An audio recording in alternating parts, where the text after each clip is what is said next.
Hello YouTube viewers, మన body అనేది ఏది అంత ఈజీగా డిసప్పాయింట్ కాదు, ఏది ఒకటి ఓవర్ ఎగ్జైట్ కాదు. ఎలా అంటే ఫర్ సపోజ్ మనం ఎండాకాలంలో ఎండలో నడిచామనుకోండి, ఎండలో నడిచినప్పుడు మనకి ఎటు చెమట వస్తుంది. Higher over exposure of heat అయినప్పుడు ఆ చెమట కూడా రాకుండా పోతుంది అనమాట. అప్పుడు మనము కళ్ళు తిరిగి పడిపోవడం కానీ లేకపోతే పిట్స్ లాగా రావడం కానీ జరుగుతుంది. అంటే మన body over a period of 7 to 8 hours లేకపోతే లాంగ్ స్టాండింగ్ హీట్ కానీ లాంగ్ స్టాండింగ్ కోల్డ్ కానీ ఎక్స్పోజ్ అయితే కానీ మన బాడీ అబ్నార్మాలిటీస్ వాళ్ళకి అంత ఈజీగా వెళ్ళదు. అందుకే మన బాడీ అనేది చాలా పెక్యులియర్. అంటే అంత ఈజీగా ఇప్పుడు ఫర్ సపోజ్ ఒక పేషెంట్కి మోషన్స్ కానీ వామిటింగ్స్ కానీ అయ్యింది అనుకోండి, బాడీలో ఉన్న ఫ్లూయిడ్స్ అన్ని బాడీలో ఉన్న లిక్విడ్స్ అన్ని వెళ్ళిపోతాయి అనమాట. సపోజ్ 25 years మేల్ పేషెంట్ ఉన్నాడు, అతనికి ఒక 10 to 20 episodes of loose motions అయినా, అంటే 20 సార్లు అతనికి మోషన్స్ వెళ్ళాయి అనుకోండి, అతను నీళ్లు కానీ ఓఆర్ఎస్ తాగితే కానీ అతనికి బాడీ రికవర్ అయిపోతుంది. అదే ఒకవేళ ఒక 60 years మేల్ పర్సన్కి ఏమన్నా లూజ్ మోషన్స్ అయింది అనుకోండి, వాళ్ళకి కిడ్నీ అనేది కొంచెం డ్యామేజ్ అవుతుంది అనమాట. అట్లా మన బాడీ ఎప్పటికీ సైకిల్ అనమాట. మనకు బాడీలో ఒక ఏదైనా తగ్గింది అని అంటే ఇంకొకటి పెంచుకునేటట్టు చేసుకునే కెపాసిటీ మన బాడీకి ఉంటుంది. కొంతమంది ససెప్టబుల్ పర్సన్స్ ఉంటారనమాట. ససెప్టబుల్ అంటే ఏంటంటే వాళ్ళు చాలా వీక్ పర్సన్స్ అనమాట. In the sense of immunity కానీ, for suppose newborn child అంటే చిన్న పిల్లలు అనమాట, ఓల్డ్ ఏజ్ పర్సన్స్, వీళ్ళు చాలా డెలికేట్గా ఉంటారనమాట. నేను ఒక సిరీస్ చేద్దాం అనుకుంటున్నాను. ఆ సిరీస్ ఏంటి అంటే మన బాడీలో సోడియం, పొటాషియం, కాల్షియం, గ్లూకోజ్ అనేవి మెయిన్ కాంపోనెంట్స్ అనమాట.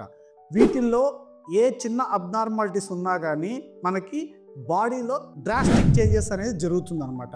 ఇప్పుడు ఫర్ ఎగ్జాంపుల్ ఎవరైనా ఆడవాళ్ళని, ఎందుకంటే వాళ్ళకి ఎక్కువ పీరియడ్స్ అనేది జరుగుతుంది, మెన్స్ట్రువల్ సైకిల్ అనేది ఉంటుంది, వాళ్ళని అడుగుతారు, అమ్మ నీకు బ్లడ్ ఎంత ఉంది? నాకు 6 grams ఉంది సార్ బ్లడ్, నాకు చాలా వీక్గా అనిపిస్తుంది సార్ అని చెప్తారనమాట. అంటే 6 grams అనేది మనం రోజు వినే మాట అనమాట. అంటే 6 grams హిమోగ్లోబిన్ ఉంది సార్, నాకు 7 grams హిమోగ్లోబిన్ ఉంది, ప్రెగ్నెన్సీలో మా అమ్మాయికి 5 grams హిమోగ్లోబిన్ ఉంది, తర్వాత వాళ్ళు అప్పుడు బ్లడ్ ఎక్కించమని చెప్పారు.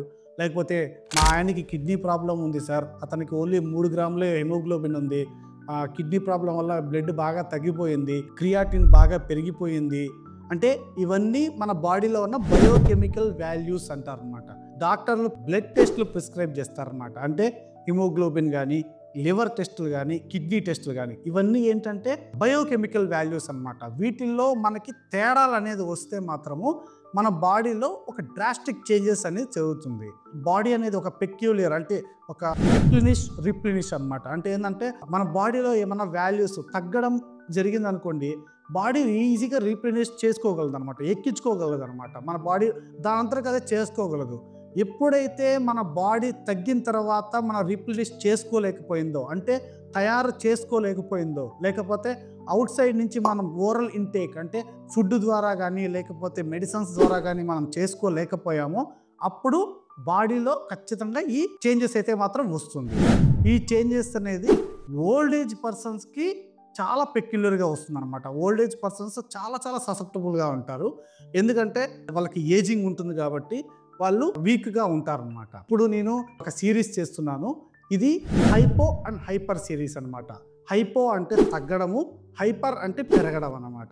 మెయిన్ థింగ్ ఏంటంటే hypo is more dangerous than hyper అనమాట. ప్రతి ఒక్కరికి ఇన్ఫర్మేషన్ తెలియాల్సిన అవసరం ఉంది. ఎందుకు అని అంటే ఇది మన ఇంట్లో కూడా మనము జాగ్రత్త పడే అవకాశాలు ఉంటాయన్నమాట. జాగ్రత్తల కోసమే నేను ఈ వీడియో చేయడం జరిగింది. ఈ సిరీస్ని ఖచ్చితంగా మీ వరకు చేరాలి అని అంటే మా ఛానల్ని సబ్స్క్రైబ్ చేయండి, బెల్ ఐకాన్ ఉంటుంది, దాన్ని క్లిక్ చేయండి.